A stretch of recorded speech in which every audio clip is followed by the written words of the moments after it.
The United States was built on promises: life, liberty, and the pursuit of happiness. Governments that derive their just powers from the governed. A community where we mutually pledge to each other our lives, our fortunes, and our sacred honor. For some of us, these lofty ideals are realized dreams. Most of us have experienced life, liberty, and have been able to pursue happiness in whatever definition we want to use. But for some of us, and for Jews not that long ago, these dreams have always been out of reach.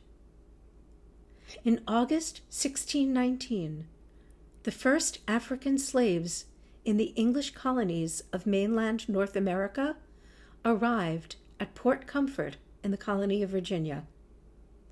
It took 4 bloody years, followed by a full year, January 1st to December 6th, 1865, for the Constitution to finally ratify the 14th Amendment outlawing slavery, and 5 years for the 15th Amendment in 1870, granting black men the right to vote. Even so, Reconstruction and the fear of black political and economic power led to the creation of the KKK, racial massacres, plus the putting up of statues and even a cross-country highway glorifying white supremacy that tore the country apart, followed by Jim Crow laws that denied black people any kind of equality, and a systemic racism that continues to today. Today, we can no longer hide our heads and ignore unequal treatment of black men, women, and children.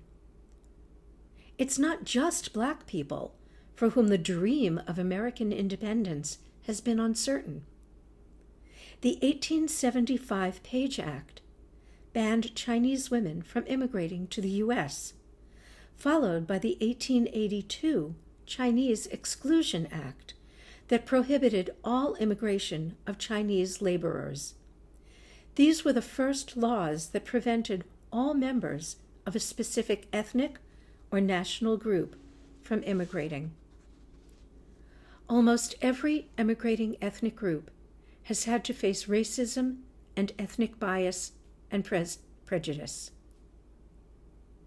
During World War II, countless Japanese Americans were locked into concentration camps. During his presidential candidacy, John F. Kennedy had to go to great lengths to assure Americans that he, an Irish Catholic, was not the Pope's candidate. Following the tragedy of 9/11, American Muslims were harassed and threatened, in part because of the rhetoric of some politicians who lied that the Muslim population in New Jersey had been seen celebrating the attack on the World Trade Center. Asian Americans today are being harassed and threatened because of politicians sneeringly referring to COVID-19 as the Chinese flu. And then there are us Jews. Known as the Jew Bill, in 1826, the Maryland General Assembly altered the state's constitution that had required public office holders to make a declaration of a belief in the Christian religion. From General Ulysses S. Grant, yes, that Grant, expelling all Jews from his military district, to Henry Ford's international Jew, the stigma of the quota system that kept Jews from attending a variety of universities, medical and law schools, and out of certain professions, and blatant anti-Jewish rhetoric from politicians and fellow citizens that continues to today. We Jews have borne and continue to bear our share of U.S. hatred. And even within our own ranks, there is a persistent racism against blacks, and Jews of color. Clearly, the dream of the founders of American independence has a long way to go to be realized.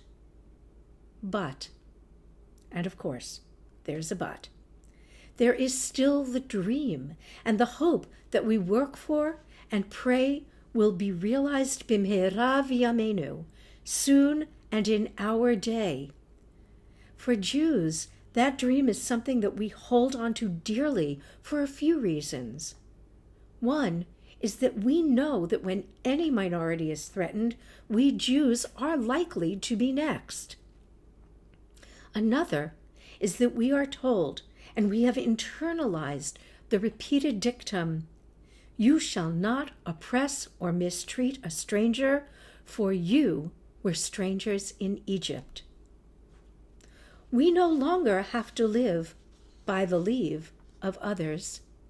Depending on the crumbs of a majority population, we Jews have a huge role to play for ourselves and for others. We have to keep trying.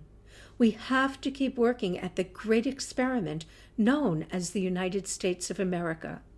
We have to, because, well, what else is there? Our choice is very simple. We either keep at it or we give up. And if we give up, then we will have given Ben Franklin the answer to his 1787 response to Mrs. Elizabeth Willing Powell of Philadelphia's question, "Well, doctor, what have we got? A republic or a monarchy?" "A republic," replied the doctor, "if you can keep it." If we give up and stop trying to heal and complete the work of creation of this nation that has so much potential, we will have disappointed Winston Churchill, who said in 1947 that many forms of government have been tried and will be tried in this world of sin and woe. No one pretends that democracy is perfect or all-wise. Indeed, it has been said that democracy is the worst form of government, except for all those other forms that have been tried from time to time. We Jews believe in hope. We believe that we can always do better. We believe that we are partners with God in making the world a better place.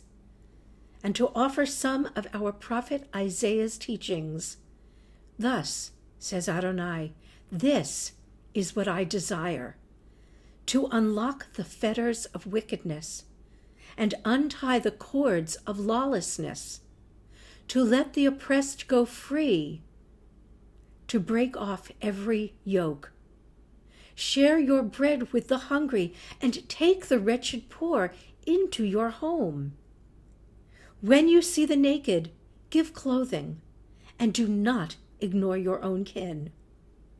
If you banish the yoke from your midst, the menacing hand, the evil speech, if you offer compassion to the hungry and satisfy the famished creature, then your light shall shine in darkness." May July 4th, 2020, indeed be the beginning of the fulfillment of the American dream.